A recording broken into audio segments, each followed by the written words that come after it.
Next is from Adam Stewart, and the subject is Eric Bischoff challenging Vince McMahon to a match. I got a question for all three of you guys.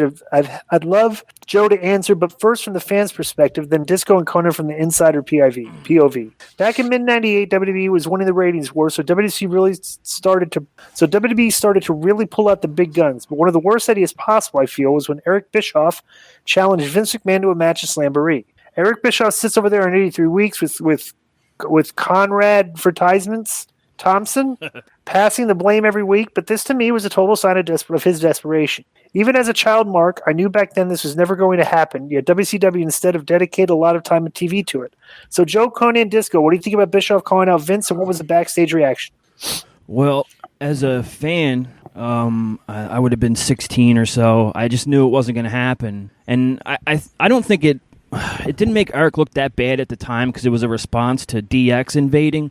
So at least he wasn't just ignoring it; he was responding back. But I don't think anyone bought that Vince was going to show up on WWE pay-per-view. At least not anyone who knew anything about wrestling. So it was fine, but it wasn't anything like WWE was doing.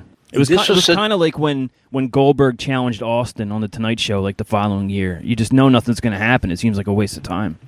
I just thought it was kind of weird because I remember that Nash and Hall at that time, they would always say, you don't want Vince showing up here. He will kick your ass. He's that crazy. And I heard somebody say that Vince actually wanted to go, but I think he had to go to his daughter's graduation or something. Then I don't know if I'm mixing a story up with another one. No, I think JR said it, or Bruce, that he had to go to Stephanie's graduation. So that's why he didn't show up.